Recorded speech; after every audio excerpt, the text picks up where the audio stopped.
શ્રી બાલવી ગરબી મંડળ રાણાવાવ ગોપાલપરાની અંદર આ ગરબી 22 વર્ષનો આજે મંગલ પ્રારંભ થયો છે.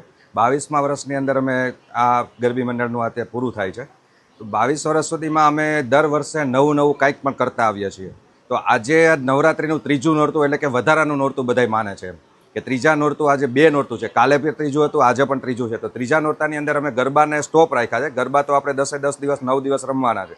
તો આજે અમારી ગરબી મંડળની બાળાઓની સ્કિલ એટલે કે એના મનની અંદર શું વાત રહેલી છે, એ શું કરી શકે છે કે નાના સ્ટેજ ઉપર મંચ ઉપર ના ગઈ હોય, ક્યારે સ્કૂલના પ્રોગ્રામ ઠીક છે બરાબર થતા હોય છે, પણ અમુક જે સ્કૂલની અંદર તો મર્યાદા હોય છે કે એને સ્કૂલમાં વિદ્યાર્થીઓ જ હોય છે.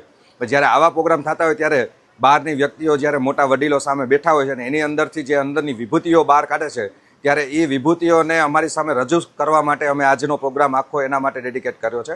અને અમારા આ પ્રોગ્રામનું નામ પણ અમે પોતે જાતે ડિસાઇડ કર્યું છે કે વિભૂતિ શક્તિ પ્રદર્શન. શક્તિ એટલે મહાકાળીનું રૂપ છે, જે અત્યારે નવરાત્રિના 9 નોરતા ચાલી રહ્યા છે. તો એ નવરાત્રિની અંદર ત્રીજું નોરતું વધારે આવ્યું છે. તો અમે શક્તિ પ્રદર્શન કરી અને વિભૂતિ નામ બહાર પાડી અને એક સુંદર મજાનો એવો સ્પર્ધાનો કાર્યક્રમ રજૂ કર્યો છે. નાની બાળાઓએ ઘણો બધો અલગ આજે રાસ રજૂ કર્યા છે કે જે કોઈને વક્તૃત્વ સ્પર્ધા છે, કોઈના સ્કિલ ડેવલપ માટેના ઘણા બધી જે ડેડિકેટ કરેલા છે, સોશિયલ મીડિયા શું છે, આવી રીતના ઘણી બધી વસ્તુઓ આપણે રજૂ કરી છે અને ઘણા બધા જોઈએ છે.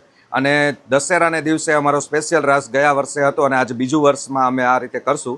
દશેરાને દિવસે સડકથી ઈંઢોણી ઉપર ગરબો લઈ અને આખા ગુજરાત રાજ્યમાંથી 4 જિલ્લામાં નથી થતો એ પોરબંદર જિલ્લાના રાણાવાવમાં શ્રી બાલવી ગરબી મંડળમાં આપણે રજૂ કરીએ છીએ. લાસ્ટ ટાઈમ આપણે ફર્સ્ટ વખત કરેલો હતો અને આ વર્ષે આપણે બીજી વખત દશેરાને દિવસે આ રાસ રજૂ કરશું. તો દરેકે અચૂક નિહાળવા અમારું ભાવભર્યું આમંત્રણ છે.